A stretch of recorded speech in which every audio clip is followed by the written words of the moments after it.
Pusat Pelaporan dan Analisis Transaksi Keuangan (PPATK) memblokir 256 rekening diduga milik pemimpin Pondok Pesantren Al Zaitun Panji Gumilang. Sementara itu, Bareskrim Polri membentuk tim khusus untuk mengungkap transaksi mencurigakan di rekening Panji Gumilang.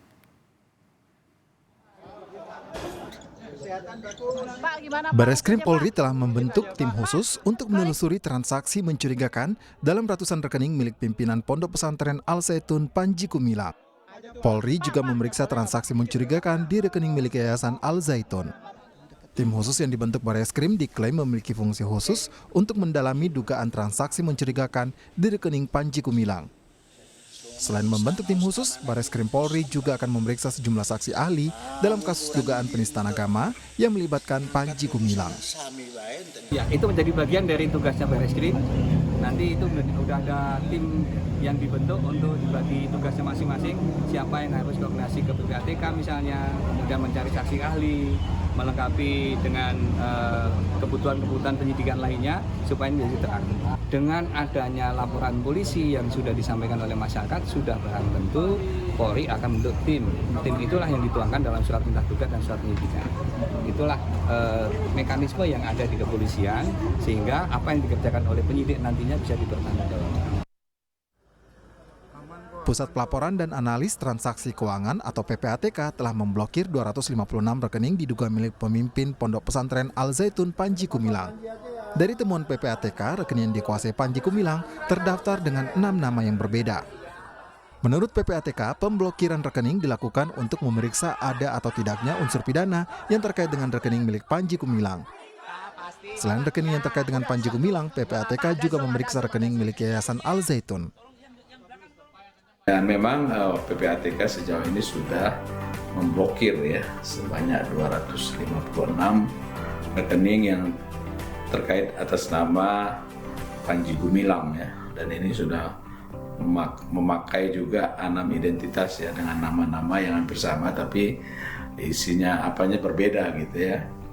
Panji Gumilang, ada Syekh Panji, macam-macam gitu, ada 6 identitas. Kemudian juga ada 33 rekening atas nama yayasan. Menko Polhukam Mahfud MD menyebut Panji Gumilang memiliki 256 rekening dengan nama yang berbeda. Mahfud memastikan saat ini rekening terkait Panji Gumilang dianalisis untuk memeriksa ada tidaknya dugaan tindak pidana pencucian uang. 256 rekening atas nama Abu Toto Panji Gumilang, Abdus Salam Panji Gumilang. Nama dia tuh 6. Ada Abu Toto, ada Panji Gumilang, ada Abdus Salam, pokoknya 6 lah. Dan dari situ semua ada 256 rekening atas nama dia dan 33 rekening atas nama institusi, jadi 289. Ini sekarang sedang dianalisis dari sudut PPATK, apakah ada pencucian uang atau tidak. Ada secepatnya. Transaksi mencurigakan gitu Pak? Kalau agak mencurigakan makanya diambil oleh PPATK, sekarang sedang diambil oleh PPATK, agak mencurigakan. Kini, selain dugaan kasus penistaan agama dan tindak pidana pencucian uang, Polri juga mengusut dugaan adanya pelanggaran Undang-Undang ITE terhadap Panji Gumilang. Meski demikian, Polri belum merinci pasal apa terkait ITE yang menjerat Panji Gumilang. Tim Liputan, Kompas TV. Bagaimana kemudian menganalisis dugaan adanya tindak pidana pencucian uang dalam polemik Pondok Pesantren Al Zaitun? Kita bahas bersama pakar hukum tindak pidana pencucian uang, Yenti Garnasih. Kami juga sudah mengundang PPATK bergabung tapi belum mengonfirmasi hingga saat ini. Selamat malam Bu Yenti. Selamat malam Mbak Priska. Jadi ada 256 bahkan jumlahnya rekening terdaftar dengan 6 nama yang berbeda-beda. Secara aturan sebenarnya boleh atau tidak sih satu orang punya rekening sebanyak itu, dan apakah untuk hal ini ya mau tidak mau harus dicari dulu pasal tindak pidana pencucian uangnya? Iya, ini kan sangat mencurigakan ya. Saya nggak tahu mendalam secara detail apakah boleh sebanyak itu, tapi dengan adanya 6 orang memiliki 256 ya, 6 nama kan, Ya. 256 saja sebetulnya sudah suatu trigger ya untuk di tracing. Ini sebetulnya apa? Kita harusnya kan gitu. Jadi seharusnya sudah ada. Iya. Ini juga penting untuk para perbankan ya. Perbankan ada seperti ini kok diam saja ya. Ini kan juga juga sama seperti yang lalu-lalu, begitu ada kasusnya, kasus berkaitan dengan dugaan tindak pidana yang lain kan ya, dugaan Ya. tindak pidana yang lain, apakah itu penodaan agama, apakah itu hoax dengan IT dan lain sebagainya. Kemudian kita lihat ini siapa yang bersangkutan.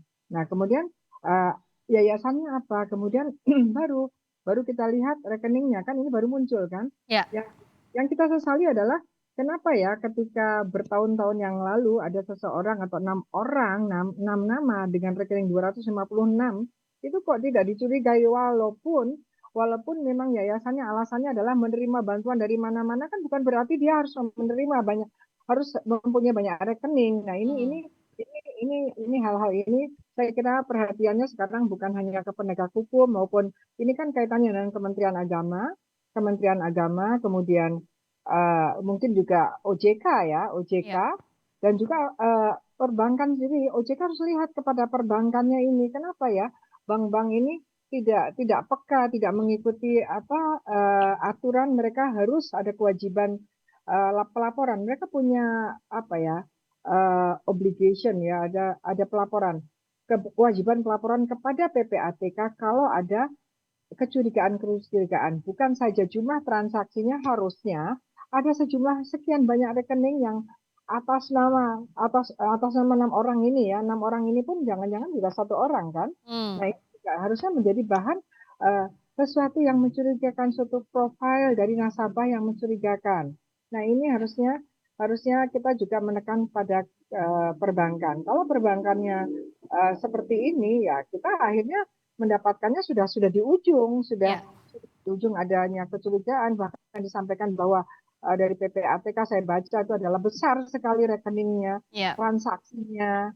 Nah, untuk apa? Nah, nanti dengan transaksi yang didalami oleh PPATK yang katanya sudah diblokir ini kan kemudian dianalisis, kita harus lihat siapa saja sih yang menjadi pendananya, sumbernya, dan kemudian digunakan untuk apa saja. Hmm. Jadi nanti dalam hal ini LHA ini nanti harus mundur dalam artian dari 256 rekening yang disediakan ini menerima dari siapa saja dia mundur, Ya. siapa saja, dan nanti maju untuk penggunaan apa saja. Mhm. Nanti akan kita ketahui kecurigaannya berkaitan dengan tindak pidana apa. Bisa saja sumbernya itu misalnya dia sumber dari bagaimana caranya mereka menerima Dana. calon-calon santri, ya kan?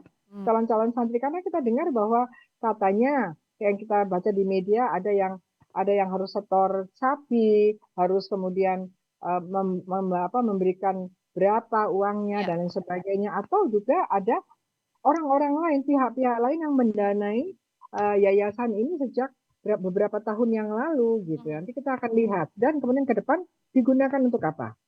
Ya. Nah, kalau bicara soal rekeningnya sudah diblokir PPATK, artinya belum pasti menunjukkan ada atau tidaknya tindak pidana, Bu Yenti. Tapi apakah ini sudah lebih mudah untuk menelusurinya, untuk PPATK melihat ada tidaknya tindak pidana tadi? Harusnya dengan adanya seperti ini sangat mudah ya, sangat mudah melihat adanya.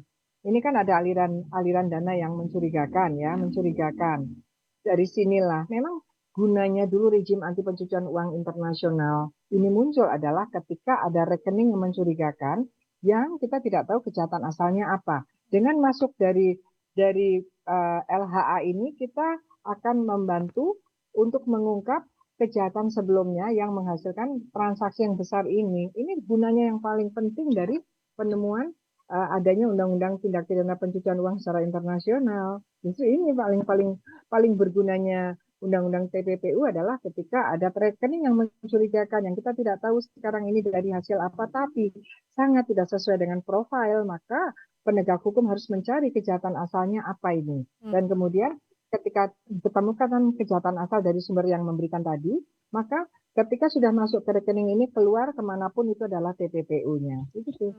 Dan kalau dilihat kan namanya berbeda-beda, nama pemilik rekeningnya jumlahnya 256. Kalaupun disamarkan siapa yang mengirimnya, PPATK bisa mengendus itu, Bu Yenti? Bisa, harusnya bisa, sangat bisa. Makanya ada rekening. Ada rekening itu kan nanti dia akan menerima dari siapa kan pasti ada.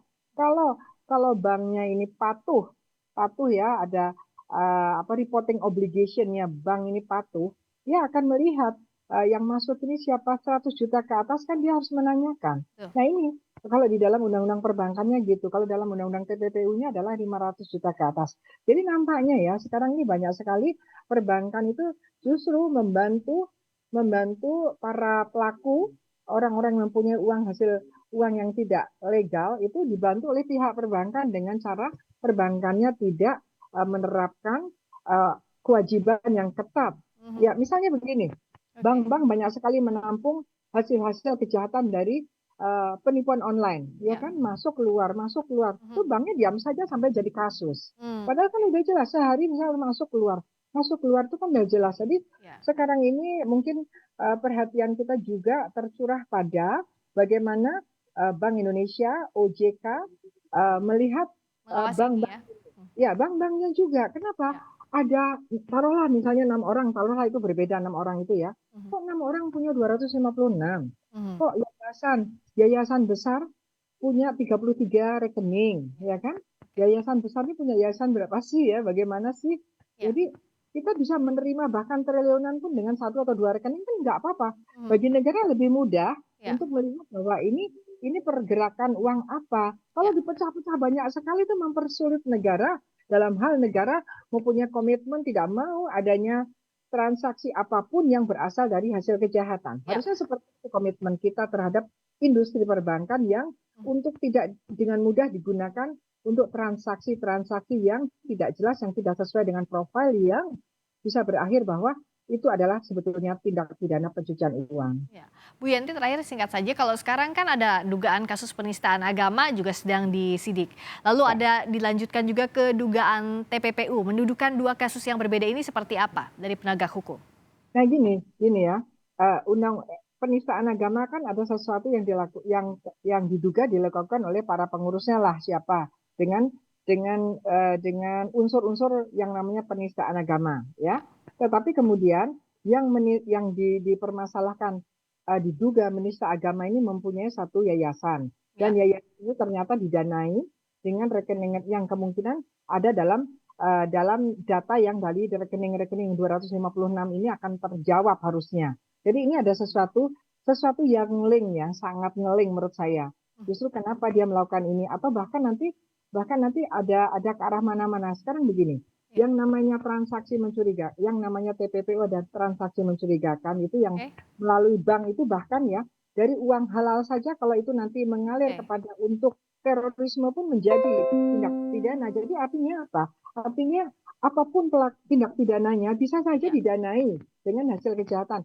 Bahkan untuk terorisme walaupun didanai dari hasil yang legal pun menjadi suatu tindak pidana juga yaitu pendanaan terorisme yang melalui bank harusnya lebih mudah diungkap. Nah, ini yang harus diungkap sampai tuntas. Ada 2 kasus yang saat ini sedang ditelusuri. Terima kasih Bu Yenti, pakar hukum tindak pidana pencucian uang, Yenti Garnasih telah bergabung di Sapa Indonesia Malam. Selamat malam Bu Yenti.